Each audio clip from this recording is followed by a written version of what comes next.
اعوذ باللہ من الشیطان الرجیم، بسم اللہ الرحمن الرحیم۔ اللہم صلی علی سیدنا مولانا محمد وعلی آل سیدنا مولانا محمد بارک وسلم علیہ۔ پیارے دوستوں اور مریدین، السلام علیکم۔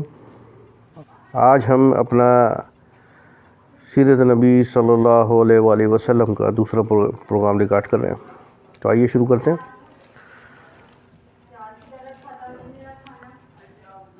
حضور صلی اللہ علیہ وسلم کے خاندان نبوت میں سبھی حضرات جو تھے وہ اپنی خصوصیات کی وجہ سے بڑے نامی گرامی ہیں، مگر چند ہستیاں ایسی ہیں جو آسمان فضل و کمال پر چاند تارے بن کے چمکے۔ ان باکمالوں میں سے فہر بن مالک بھی ہیں۔ ان کا لقب قریش ہے۔ قریش اس لیے ان کا لقب تھا کیونکہ قریش کہتے ہیں ایک سمندری جانور ہے، اور وہ جانور ایسا ہے کہ وہ دوسرے جانوروں کو کھا جاتا ہے، اور وہ کبھی مغلوب نہیں ہوتا، مطلب اس کو کوئی نہیں کھا سکتا تھا، تو اس جانور کو قریش کہتے تھے۔ تو یہ کیونکہ بہت زیادہ طاقتور تھے فہر بن مالک، اور ان کا جو ڈیل ڈول تھا وہ بھی تندرست، چاق و چوبند و توانا تھا، اور اچھے قد کے مالک تھے، تو ان کو قریش کہہ کر پکارتے تھے۔ وہ وہاں کے جو قبائل تھے عرب کے، وہ ان کو قریش کہتے تھے۔ اور اس کے لیے ایک عربی کا شعر بھی ان کے لیے، اس کا ترجمہ ہے، یعنی قریش ایک جانور ہے جو سمندر میں رہتا ہے، اسی کے نام پر قبیلہ قریش کا نام قریش رکھا گیا۔ حضور صلی اللہ علیہ وآلہ وسلم کے ماں باپ کا دونوں کا سلسلہ نسب فہر بن مالک سے ملتا ہے، اس لیے حضور اکرم صلی اللہ علیہ وآلہ وسلم ماں اور باپ دونوں کی طرف سے قریشی ہیں۔ اب ہم بات کرتے ہیں ہاشم، حضرت ہاشم رضی اللہ تعالیٰ عنہ پہ۔ حضور صلی اللہ علیہ وسلم کے پردادا ہاشم بڑی شان و شوکت کے مالک تھے۔ ان کا اصلی نام عمرو تھا۔ انتہائی بہادر، بہت سخی اور اعلیٰ درجے کے مہمان نواز تھے۔ ایک سال عرب میں بہت قحط پڑ گیا تھا، تو وہ لوگ جو ہیں وہ دانے دانے کو ترس گئے تھے، تو یہ ملک شام سے انہوں نے خشک روٹیاں منگوائیں اور حج کے دنوں میں مکے پہنچے، اور روٹیوں کا چورا کیا انہوں نے، اور اونٹ ذبح کی، ان کے گوشت کے شوربے میں یہ روٹیاں چورا کر کے ملائیں، اور ان کو حاجیوں کو خوب پیٹ بھر کر کھلایا۔ تو اس دن سے ان کا نام ہاشم پڑ گیا۔ ہاشم کا مطلب ہے کہ روٹیوں کو چورا کرنے والا۔ چونکہ یہ عبد مناف کے سب لڑکوں میں بڑے اور باصلاحیت تھے، اس لیے عبد مناف کے بعد کعبے کے متولی اور سجادہ نشین ہوئے۔ بہت حسین و خوبصورت اور وجیح تھے۔ تو جب یہ جوانی کو پہنچے تو ان کی شادی مدینے میں قبیلہ خزرج کے ایک سردار عمرو کی صاحبزادی سے ہوئی، جن کا نام سلمہ تھا، اور ان کے صاحبزادے عبد المطلب مدینہ ہی میں پیدا ہوئے۔ چونکہ ہاشم 25 سال کی عمر میں ملک شام کے راستے میں ایک جگہ ہے غزہ، وہاں ان کا انتقال ہو گیا تھا 25 سال کی عمر میں، اس لیے عبد المطلب مدینہ میں اپنے نانا کے گھر پیدا ہوئے اور وہیں پر پرورش پائی۔ جب 7 یا 8 سال کے ہو گئے تو وہ اپنے خاندان والوں کے ساتھ مکے آ گئے تھے۔ حضرت عبد المطلب رضی اللہ تعالیٰ عنہ کے بارے میں تھوڑا سا جانتے ہیں۔ حضور محمد صلی اللہ علیہ وآلہ وسلم کے دادا عبد المطلب کا اصلی نام شیبہ ہے۔ یہ بڑے ہی نیک نفس اور عابد و زاہد تھے۔ غار ہرا میں کھانا پانی ساتھ لے کر جاتے، اور کئی دنوں تک لگاتار خدا کی عبادت میں مصروف رہتے۔ رمضان شریف کے مہینے میں اکثر غار ہرا میں اعتکاف کیا کرتے تھے، اور خدا کے دھیان میں گوشہ نشین رہا کرتے تھے۔ رسول اللہ صلی اللہ علیہ وسلم کا نور نبوت ان کی پیشانی میں چمکتا تھا، اور ان کے بدن سے مشک کی خوشبو آتی تھی۔ اہل عرب خصوصاً قریش کے لوگوں کو ان سے بڑی عقیدت تھی۔ مکے والوں پر جب کوئی مصیبت آتی تو اہل عرب خصوصاً قریش کے لوگ عبد المطلب کو ساتھ لے کر پہاڑ پر چڑھ جاتے اور بارگاہ خداوندی میں ان کو وسیلہ بنا کر دعا مانگتے تھے تو وہ دعا قبول ہو جاتی تھی۔ یہ لڑکیوں کو زندہ دفن کرنے کے سخت خلاف تھے اور لوگوں کو سختی سے روکتے تھے اور چور کا ہاتھ کاٹ ڈالتے تھے۔ اپنے دسترخوان پہ سے پرندوں کو کھلایا کرتے تھے، اس لیے ان کا لقب مطعم الطیر مطلب پرندوں کو کھلانے والا ہے۔ شراب اور زنا کو حرام جانتے تھے اور عقیدے کے لحاظ سے موحد تھے۔ یہ زمزم کا جو کنواں تھا وہ جو بالکل بند ہو گیا تھا، وہ انہی کے دور میں نئے سرے سے کھدوایا گیا اور اس کو درست کیا اور لوگوں کو آب زمزم سے سیراب کیا انہوں نے۔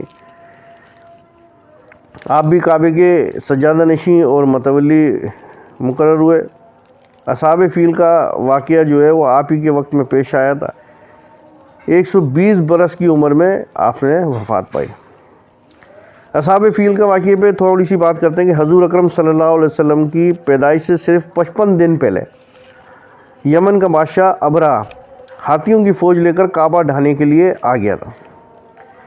اس کا سبب یہ تھا کہ ابرہہ نے وہاں پر ایک یمن کے دارالسلطنت تھا اس ٹائم پہ سنا، وہاں پر ایک بہت ہی شاندار اور عالی شان گرجا گھر اس نے تعمیر کرایا تھا، اور اس کی یہ کوشش تھی کہ لوگ عرب کے بجائے خانہ کعبہ کے بجائے یمن آ کر اس کی گرجا گھر کا حج کیا کریں۔ جب مکے والوں کو یہ معلوم ہوا تو قبیلہ کنانہ کا ایک شخص تھا، غیظ و غضب میں جل بھن گیا اور یمن گیا اور وہاں جا کر گرجا گھر کے اندر اس نے گندگی کر دی، مطلب یہ کہ پخانہ کر دیا اس نے وہاں پر، اور نجاست سے لت پت کر دیا پورے گرجا گھر کو۔ جب ابرہہ نے یہ واقعہ سنا تو وہ طیش میں آ گیا اور خانہ کعبہ کو ڈھانے کے لیے ہاتھیوں کی فوج لے کر مکہ پر حملہ کر دیا، اور اس کی فوج کے اگلے دستوں نے مکے والوں کے تمام اونٹوں اور دوسرے مویشیوں کو چھین لیا۔ اس میں 200 یا 400 اونٹ حضرت عبد المطلب کے بھی تھے۔ حضرت عبد المطلب کو اس واقعے کا بڑا رنج ہوا، چنانچہ آپ اس معاملے میں گفتگو کرنے کے لیے اس کے ابرہہ کے لشکر میں تشریف لے گئے اور جا کر وہاں پر سپاہیوں کو بولا تو سپاہیوں نے ابرہہ کو اطلاع دی کہ قریش کا ایک سردار آپ سے ملنے کے لیے آیا۔ جب ابرہہ کے سامنے گئے اور آپ کی پیشانی میں نور نبوت صلی اللہ علیہ وسلم چمک رہا تھا تو وہ آپ کی شخصیت سے بے حد متاثر ہوا اور اس نے اپنے آپ کو آپ کی بڑی تعظیم اور تکریم کی اور آپ کو اپنے برابر بٹھا لیا اور آپ سے بولا کہ سردار قریش آپ کی یہاں آنے کا کیا مقصد ہے؟ تو حضرت عبد المطلب نے جواب دیا کہ ہمارے اونٹ اور بکریاں وغیرہ جو آپ کے سپاہی لے کر آ گئے وہ ہم ان اونٹ اور بکریوں کو واپس مانگتے ہیں۔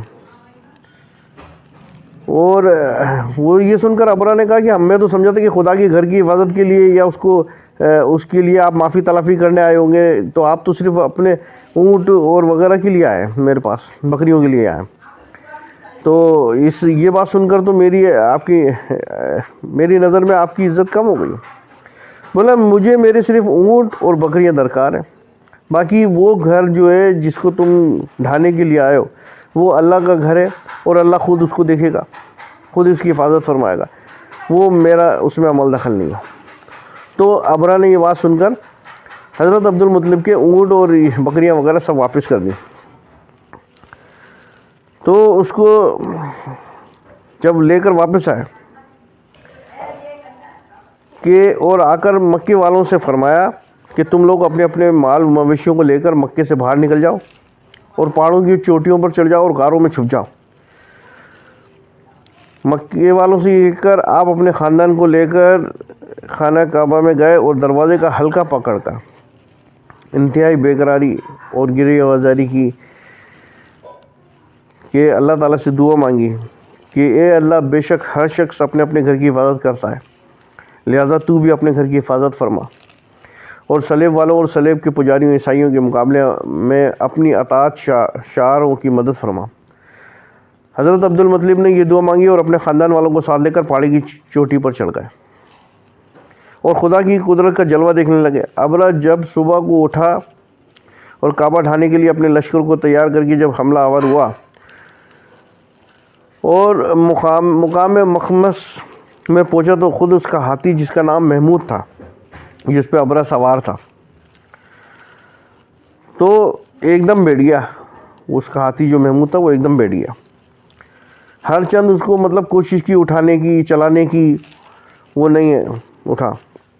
اسی حال میں اللہ تعالیٰ کا قہر نازل ہوا اور ابابیلیں 3 کنکریوں کے ساتھ ہوا میں نمودار ہونا شروع ہو گئی، جھنڈ کے جھنڈ.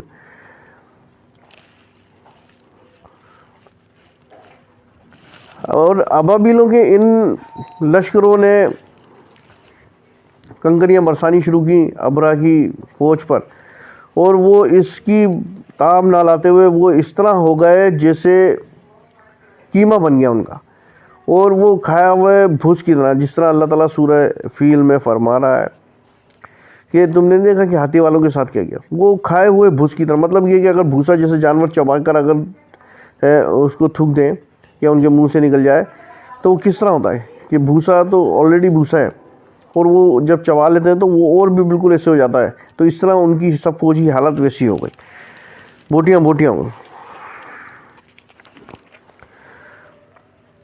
جب ابرہ اور اس کے لشکر کا یہ انجام ہوا تو عبد المطلب پہاڑ سے نیچے اترے اور خدا کا شکر ادا کیا.